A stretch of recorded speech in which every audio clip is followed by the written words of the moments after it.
They were in a tough matchup in the second round. Lost to Dallas.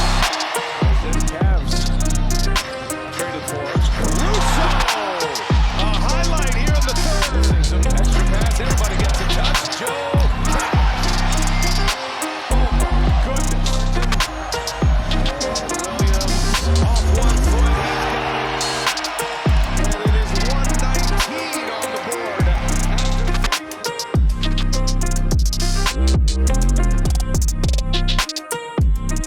No Chet, no Hartenstein, no problem for OKC.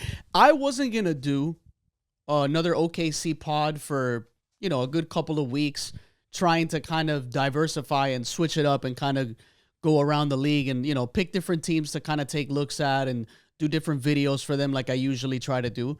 And I'm going to come out with a Nuggets pod pretty soon. Hopefully, I think I'll have it out by this weekend. This hat is a shout out to the Sacramento Kings, who I was against the Mike Brown firing with the way that they did it, the way they handled that situation. And, they bring in, obviously, Doug Christie. They move him up to be the head coach in his place. And I had I was skeptical about what the Kings were going to be able to do, but it's obviously been, and look, like Mike Brown, a lot of questionable things that he was doing, the way that he handled Keon Ellis, what he was doing with the rotations. And mind you, this is not the deepest team, so there was only so much Mike Brown could also do.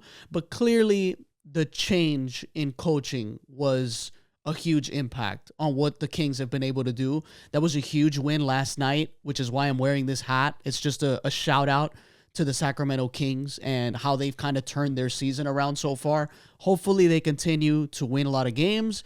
Hopefully they get just right back on track to the team that I thought that they could be before the season started. Things were looking rough, and now we're seeing some really good things under Doug Christie and, the rest of the Kings players. Shout out to DeRozan. Huge shot.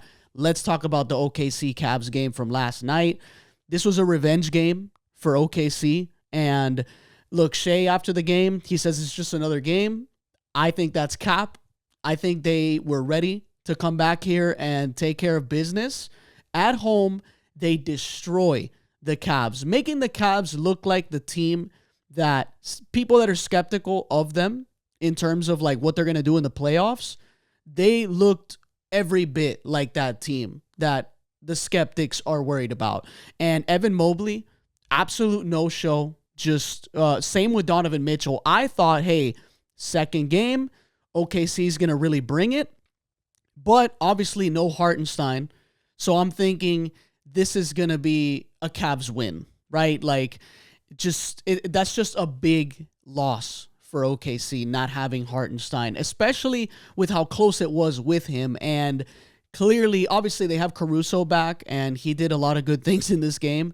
But, I did not think that OKC, not only did I not think they were going to win this game, no way in hell did I think this was going to be a blowout on any team's side. But OKC they continue to impress me. And right when I think like there's no way that this team can continue to impress me because we just know everything about these guys, and they do it again. I mean, let's take a look at some of the things that OKC did. Like, uncharacteristically, they shot 53 threes in that game, and they only got 11 free throws in this game to the Cavs' 21 free throws. So, the people that want to call Shai free throw merchant, he had some words about that after the game, talking about he doesn't need free throws to get buckets, and clearly that is just straight facts. OKC, they had 6 turnovers in this whole game. The Cavs had 21. OKC's defense, like, I just have to say this, man. Like, Lou Dort, everything that this guy does, he is worth every penny. I remember when OKC gave him that contract, and a lot of people were saying that they overpaid. And obviously, a team like OKC, small market team, they do have to overpay their players, right? But man, just Lou Dort, man, what he does against the opposing team's best player, what he does against bigs that just out height him, I guess you could say. And then he goes on the other end and he goes like 8 for 11 from the field or whatever that was. The dude is just such an underrated role player. And I mean, what he does to Donovan Mitchell in this game, like just making things so difficult, and obviously having that extra point of attack defender in Alex Caruso just does so much for them as well. It gives them just nonstop ball pressure and hustle and deflections and just the little 50-50 balls. Like OKC, I mean, people are probably, if anyone has watched all these OKC pods, they're probably thinking, this dude Vic is such a glazer for this team. Like, he is such a glazer with OKC, but I can't help myself when every time I watch this team play, I just see the effort that just wins them games. They don't shoot the ball well from three a lot this year. Like, they just haven't. And it's their defense, it's their energy, it's their teamwork. It's just like, if you're a coach and you're watching OKC play on a night-to-night basis, this has to, like, just give you a breath of fresh air for NBA games. Like, so many people criticize the NBA, right? All the threes, the players are divas, they don't care about basketball, they don't love the game. Watch OKC. Just pregame, post-game interviews, during the game, on the bench, during timeouts. This team, they love each other, they love the game, and they love winning. And they play so hard, and they just do it every single night.